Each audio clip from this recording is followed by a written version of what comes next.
ఈ ప్రభుత్వం ధరణి పైన ఒక కమిటీ ఏర్పాటు చేసింది కదా! యెస్. ఆ కమిటీ కొన్ని సమస్యలు గుర్తించిందన్నారు మీరు. వాళ్ళతో మీకు పరిచయాలున్నాయి, కలిసి మీరు పనిచేస్తున్నారు కూడా బయట. హ్మ్. ఏ సమస్యలు గుర్తించింది? ఏ తరహా సమస్యలున్నాయి? ఎట్లా ఎన్ని గుర్తించింది? 100 రకాల సమస్యలు ధరణి కమిటీ గుర్తించింది రాష్ట్రంలో. దఫాదఫాలుగా ప్రభుత్వానికి సూచనలు ఇస్తుంది. కొన్ని అమెండ్మెంట్స్ మార్చారు. కొన్ని డీసెంట్రలైజ్ అధికారులు చేయాలని చెప్పేసి స్పెషల్ డ్రైవ్ సందర్భంగా కిందికి సీసీఎల్ఏ సర్క్యులర్స్ రూపంలో చెప్పింది. అవన్నీ కూడా మాడ్యూల్స్ చేస్తూ ఉన్నారు. ఇప్పుడు ఈ మన మే 20 నుంచి జూన్ 4 వరకు మళ్ళా స్పెషల్ డ్రైవ్ లాగా చేస్తూ ఉన్నారు. ఎక్కువ ధరణి సమస్యల పరిష్కారం మీద కాన్సన్ట్రేట్ చేయాలని చెప్పేసి కలెక్టర్లకి, ఆర్డీఓలకి, తహసీల్దార్లకు చెప్పడం జరిగింది. బహుశా నేను అనుకుంటున్నాను ఈ 2,45,000 అప్లికేషన్స్ ఏవైతే ఉన్నాయి, పెండింగ్ అప్లికేషన్స్, వాటి వరకు జూన్ 4 వరకు పరిష్కారం చేయడానికి ఏదైనా అవకాశం ఉండొచ్చు. కానీ అంతటితోటి ఆగిపోతుంది అనేది కాదు. సమస్యలు వస్తూనే ఉంటాయి. ఎందుకంటే కొన్ని లక్షల మంది బాధితులు ఉన్నారు కాబట్టి సమస్యలు వస్తూనే ఉంటాయి. వాటిని పరిష్కారం చేయడానికి కావాల్సిన మెకానిజం ఏర్పాటు చేయాలి. ఆ మెకానిజం ఏర్పాటు చేయకపోతే మళ్ళీ ఈ ప్రభుత్వానికి నష్టం చేసే పరిస్థితి ఉంటుంది. ధరణి పోర్టరు సరే, ధరణి పోర్టర్ని ఉంచుతారా, తీసేస్తారా, కొత్త పోర్టర్ని క్రియేట్ చేస్తారా, అది ప్రభుత్వం ఆలోచన చేస్తున్నటువంటి పరిస్థితి. కానీ అప్పటి వరకు ఈ వస్తున్నటువంటి సమస్యలను వెంటనే పరిష్కారం చేయడానికి ఒక వారం రోజులో 10 రోజుల్లోనో ఏదైనా ఒక సమస్యని అప్లికేషన్ పెట్టుకున్న వెంటనే పరిష్కారం చేసే పద్ధతిలో ప్రభుత్వ అధికారులు ప్రయత్నం చేయాలి. ప్రధానంగా కలెక్టర్లు ఎక్కువ దృష్టి పెట్టాలి. ఈ ధరణి పోర్టర్ ఈ స్థాయికి దిగజారడానికి, ధరణి పోర్టర్ ఇట్లా కావడానికి ప్రధానంగా సీసీఎల్ఏ కమిషనర్, కొన్ని జిల్లాల కలెక్టర్లు. ఎందుకంటే వాళ్ళకి పట్టింపు లేదు. అంత నిర్లక్ష్యం ఎందుకు? కింద తహసీల్దార్లు, ఆర్డీఓలు కలెక్టర్లకు రిపోర్ట్ పంపిస్తున్నారు. కానీ కలెక్టర్ అక్కడ అప్రూవల్ చేయడమో రిజెక్ట్ చేయడమో చేయకపోతే అది ఎన్ని రోజులైనా పెండింగ్ ఉంటుంది. నేను ఒక అంశం చెప్పిన కదా, నాకు తెలిసిన ఒక మిత్రుడికి సంబంధించిన ఒక ఫైలు 2 సంవత్సరాల నుంచి సీసీఎల్ఏ ఆఫీస్లో ఉంది. 2 సంవత్సరాల నుంచి. ఆ మిత్రుడు కూడా 2-3 సార్లు నవీన్ మిట్టల్ని కలిసారు. అయినా సమస్య పరిష్కారం కాలేదు. ఎందుకు? అక్కడ ఏం జరుగుతుందో అర్థం కానటువంటి పరిస్థితి. ఇప్పటికి కూడా ఇట్లాంటి ఆఫీసర్లు ఉండడం వల్ల సమస్యలు పరిష్కారం కాకపోవడం. కమిషనర్కి చెప్పిన తర్వాత పరిష్కారం అయితే ఎవరికి చెప్పాలి? ఇక అదే సార్ నేను ఏమంటున్నానంటే, చిత్తశుద్ధి లేకపోవడం, ఆ అధికారులకు చిత్తశుద్ధి లేకపోవడం, లేదా కలెక్టర్లకు చిత్తశుద్ధి లేకపోవడం. ఈ ధరణి పోర్టర్ ఇంత అధ్వానం కావడానికి కలెక్టర్లే బాధ్యులు. కలెక్టర్ల తర్వాత సీసీఎల్ఏ కమిషనర్. వీళ్ళు కనుక ఒక నెల రోజులు 2 నెలలు దీని మీద గట్టిగా వర్క్ చేస్తే పోర్టల్లో ఉన్న 99% సమస్యలు పరిష్కారం అవుతాయి. అయితే 99%. ఎందుకంటే నాకు ఇక్కడ నిషేధిత జాబితాలో ఉన్న భూములే 18 లక్షల ఎకరాలు అన్నారు. వాటిని బయటికి తీయాలి. దాంట్లో రకరకాల భూములు ఉన్నాయి అందులో. మరి దీన్ని తీయడానికి అంత సులభం? అది క్లెయిమ్ చేయి కూర్చున్నది కదా. వీళ్ళేమో కాంగ్రెస్ వాళ్ళు ప్రభుత్వం వచ్చినప్పుడే పరిష్కారం చేస్తాం, రద్దు చేస్తాం అన్నారు. రద్దు చేస్తే మళ్ళీ సమస్య ఏడుకు వస్తుందో తెలియదు. మార్పులు జరుపుతున్నారు. ఇదంతా మేమనే ఇప్పుడు నిషేధిత జాబితాకు సంబంధించింది కొంతవరకు క్లారిటీ వచ్చింది 2-3 సంవత్సరాల్లో. దాదాపు 90% నిషేధిత జాబితాకు సంబంధించిన భూములన్నీ కూడా ఏమన్నా ఉంటే క్లియర్ అయిపోయినాయి. ఇంకా కొన్ని ఉన్నాయి, రాంగ్లీ ప్రొవిడేట్ అయిపోవడము, కొన్ని సమస్యలు ఉన్నాయి. ఎండోమెంట్కి సంబంధించినవి, భూదానికి సంబంధించినవి, లేకపోతే ఒకరి దానికి వెళ్ళిపోయింది కదా, అట్లాంటివి కొన్ని ఉన్నాయి. నేను అనేది ఏంటంటే, ఇప్పుడు ఈ నిషేధిత జాబితాకు సంబంధించిన ఒక 22A అని ఉంటుంది. ఒకటి 22A, B, C, D అని ఒక ధరణి యాక్టులో లేదు, అది రిజిస్ట్రేషన్ యాక్ట్లో. ఓకే. 2006-7 నుంచి కొన్ని లక్షల సర్వే నెంబర్ల మీద తహసీల్దార్లు, వేరియస్ డిపార్ట్మెంట్కి సంబంధించిన వాళ్ళు పిటిషన్స్ ఇచ్చి ఉన్నారు.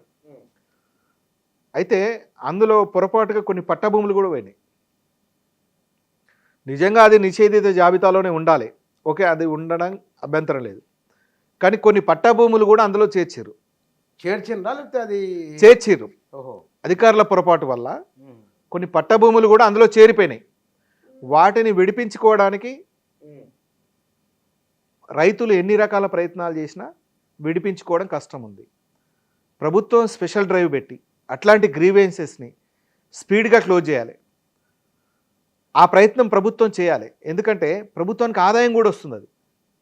అది నిషేధిత జాబితాలో ఉండడం వల్ల గత 2-3 సంవత్సరాల నుంచి ఆ సర్వే నెంబర్ మీద ట్రాన్సాక్షన్ జరగకపోవడం వల్ల కొన్ని వేల కోట్ల రూపాయలు ప్రభుత్వానికి వచ్చే ఆదాయం తగ్గిపోయింది. ఇప్పుడు మొన్న భూముల విలువ పెంచుతామని చెప్పేసి అన్నారు. రిజిస్ట్రేషన్ ద్వారా వచ్చే అంత రావాల్సిన ఆదాయం వస్తలేదు అన్నారు. దానికి కారణం ఏంటంటే ఇగో ఇట్లాంటివి దాదాపు కొన్ని లక్షల సర్వే నెంబర్ల మీద 22A BCD అని లెటర్స్ ఉన్నాయి. అవి రిజిస్ట్రేషన్ కాకుండా ఉన్నాయి. కొన్ని పట్టాభూములు అవి. ఆ పట్టభూమి రిజిస్ట్రేషన్ కాకపోతే నీకు ఆదాయం ఎక్కడి నుంచి వస్తుంది? కానీ అప్పుడు ఇక్కడ ఇంకో సమస్య ఉంది. చెప్పండి. నువ్వు ఇప్పుడు ఉన్నదానికే భూములు ధరలు పెరిగిపోయినాయి, కొనలేవు మహాప్రభు అని జనం అల్లాడుతున్నారు. మళ్ళీ వీళ్ళు భూముల ధరలు పెంచి దాన్ని చేస్తే రిజిస్ట్రేషన్ ఛార్జీలు పెడితే మా గ్రామమే చెప్తా చిన్న ఉదాహరణ. మా గ్రామంలో రోడ్డు మీద ఉన్నటువంటి భూమికి ₹1 కోటి ఉంది. ₹1 కోటి పర్ ఎకర్. హైదరాబాద్కి 55 కిలోమీటర్ల దూరం ఉంటుంది మా గ్రామం. మా గ్రామంలో ₹1 కోటి ఉంది ధర. కానీ మా గ్రామంలో అక్కడ స్టాంప్ డ్యూటీ ఎంత కడుతున్నారు? అక్కడ రిజిస్ట్రేషన్ డిపార్ట్మెంటు జాబితా ప్రకారం మా గ్రామంలో ఎకరం భూమి 4.5 లక్షలు ఉంది. ఓకే. అంటే 4.5 లక్షల రూపాయల మీదనే స్టాంప్ డ్యూటీ కడతారు. అంత మాత్రం వైట్ ఇస్తారు. మిగతా 95 లక్షలు బ్లాక్ ఇచ్చి కొంటారు. అంటే 4.5 లక్షల అనే అమౌంట్ రిజిస్ట్రేషన్ డిపార్ట్మెంట్ ఫిక్స్ చేయడం వల్ల ప్రభుత్వానికి రావాల్సిన ఆదాయం పోతుంది కదా. కాబట్టి మార్కెట్ అంటే స్టాంప్ డ్యూటీ భూముల విలువ పెంచడం వల్ల ఇంకొక మంచి జరిగేదానికి ఒక అవకాశం ఉంది. భూముల విలువ పెరిగితే ఈ వైట్ బ్లాక్ అనే సమస్య తగ్గుతుంది.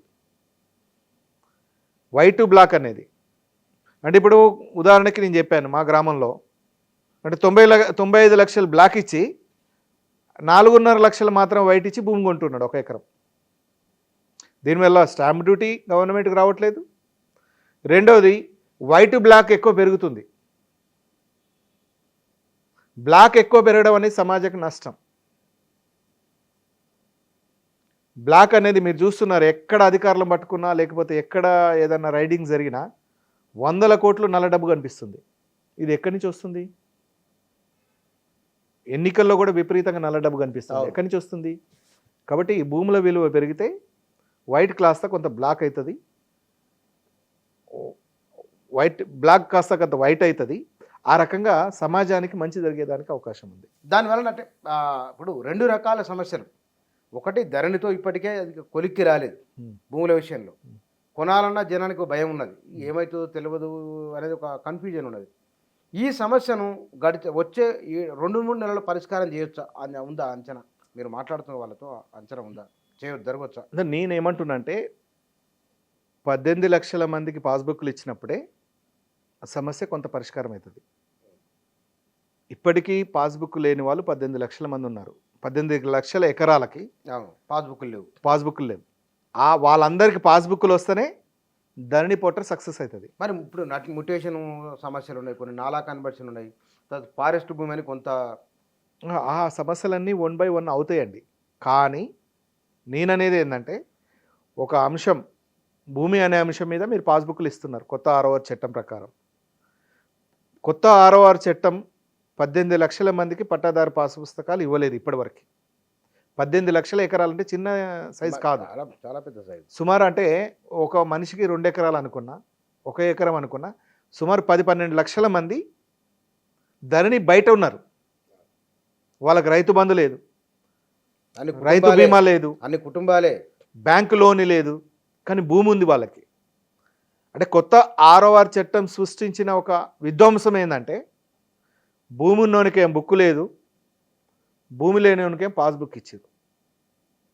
అంటే అమ్ముకున్న భూమికి మళ్ళీ పాస్బుక్ ఇవ్వడం, లేదా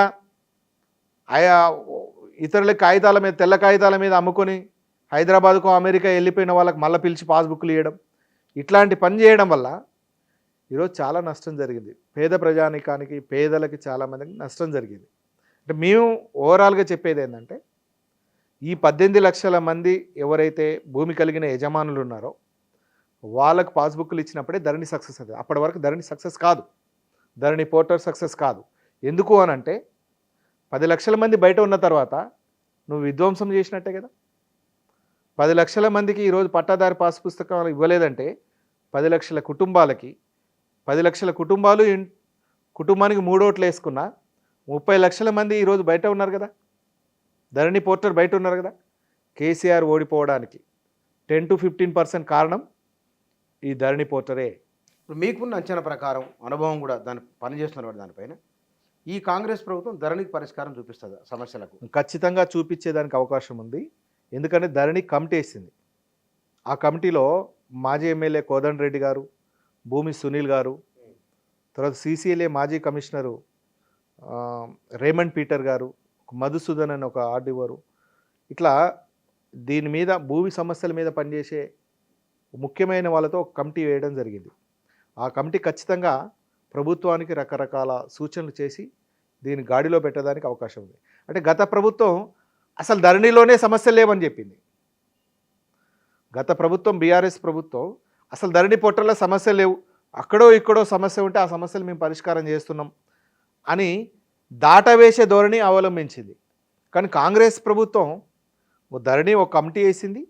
ఆ కమిటీ ఇప్పుడు పనిచేస్తుంది, తరచుగా సమావేశాలు అవుతుంది, ప్రభుత్వానికి కావాల్సిన సూచనలు సలహాలు చేస్తూ ఉంది. ఖచ్చితంగా దీన్ని ఒక గాడిలో పెట్టడానికి అవకాశం ఉంది అని నా అభిప్రాయం.